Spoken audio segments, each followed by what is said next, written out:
saya adalah seorang dokter umum dan saya juga adalah seorang pegawai swasta dari sebuah perusahaan rintisan di Bali.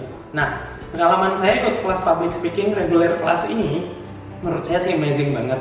Satu, saya bisa belajar banyak hal dari sini. Yang pertama, belajar untuk bicara di depan umum, bagaimana belajar jadi MC, belajar jadi presenter, radio announcer. Wah, pokoknya semua dah. Ini pokoknya one stop solution banget buat semua yang pengen belajar buat ngomong lebih baik, menampilkan diri lebih baik untuk mengasah kemampuan public speakingnya.